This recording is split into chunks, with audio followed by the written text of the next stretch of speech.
পরিবেশ সংরক্ষণ এবং জলবায়ু পরিবর্তনের ঝুঁকি মোকাবেলায় সরকারের ৫ বছরে ২৫ কোটি বৃক্ষরোপণ মহাপরিকল্পনার অংশ হিসেবে সারা দেশে চলছে বৃক্ষায়ন।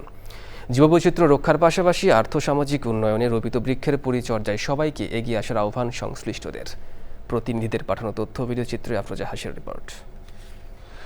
সবুজ বাংলাদেশ বিনির্মাণে চট্টগ্রাম মহানগরের কর্ণফুলী নদীর পাড়ে বৃক্ষরোপণ কর্মসূচির উদ্বোধন করেন জেলা প্রশাসক মোহাম্মদ জাহিদুল ইসলাম মিয়া। চাঁদগাঁও বেড়িবাঁধ এলাকায় রোপণ করা হয় ১৯ প্রজাতির ১,২০০ চারা। টাঙ্গাইলের বাসাইলে উপজেলা পরিষদ প্রাঙ্গণে কর্মসূচির উদ্বোধন করেছেন মুক্তিযুদ্ধ বিষয়ক মন্ত্রী অ্যাডভোকেট আহমেদ আজম খান। ৫ বছরে ৫ কোটি বৃক্ষরোপণের মাধ্যমে পরিবেশের টেকসই উন্নয়নের প্রত্যাশা জানান তিনি। রাজশাহী বিভাগীয় মহিলা ক্রীড়া কমপ্লেক্স মাঠে জেলা প্রশাসন ও সামাজিক বন বিভাগের আয়োজনে বৃক্ষরোপণ হয়েছে। কর্মসূচিতে অংশ নেন ভূমিমন্ত্রী মিজানুর রহমান মিনু, রাজশাহী সিটি কর্পোরেশনের প্রশাসক, বিভাগীয় কমিশনার এবং জেলা প্রশাসক সহ অন্যরা।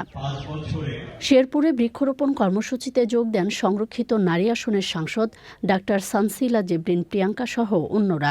সে সময় শহরের খোয়ারপাড় মোড় হতে শেরি ব্রিজ পর্যন্ত শিমুল, পলাশ, কৃষ্ণচূড়া সহ বিভিন্ন প্রজাতির ৮,০০০ দেশীয় বৃক্ষরোপণ করা হয়। বগুড়া পল্লী উন্নয়ন একাডেমির উদ্যোগে শিক্ষার্থীদের মাঝে গাছের চারা বিতরণ হয়েছে। উদ্বোধন করেন আরডিএর মহাপরিচালক ডক্টর আব্দুল মজিদ। সে সময় গোপালগঞ্জ আরডিএর মহাপরিচালক ডক্টর আবদুল্লাহ আল মামুন সহ প্রতিষ্ঠানের কর্মকর্তারা উপস্থিত ছিলেন। জেলা প্রশাসনের আয়োজনে ও অ্যাডমিকির সহযোগিতায় সিরাজগঞ্জে ৫,০০০ বৃক্ষরোপণ ও বিতরণ কর্মসূচি হয়েছে। শহরের কালেক্টরেট স্কুল অ্যান্ড কলেজ প্রাঙ্গণে অনুষ্ঠানে জেলা প্রশাসক সহ অন্যরা উপস্থিত ছিলেন। সে সময় সবুজায়নকে বেগবান করতে সবাইকে এগিয়ে আসার আহ্বান জানান বক্তারা। জেলা প্রশাসন, কৃষি ও সামাজিক বন বিভাগের যৌথ আয়োজনে Kushtia collectorate school and college এবং ডিসি কোর্ট চত্বরে বৃক্ষরোপণ কর্মসূচির উদ্বোধন করেছেন জেলা প্রশাসক মোহাম্মদ তৌহিদ বিন হাসান সহ অতিথিরা। বৃক্ষরোপণ কর্মসূচিকে সফল করতে সরকারি বেসরকারি প্রতিষ্ঠান ও সাধারণ মানুষকে একযোগে এগিয়ে আসার আহ্বান জানান বক্তারা।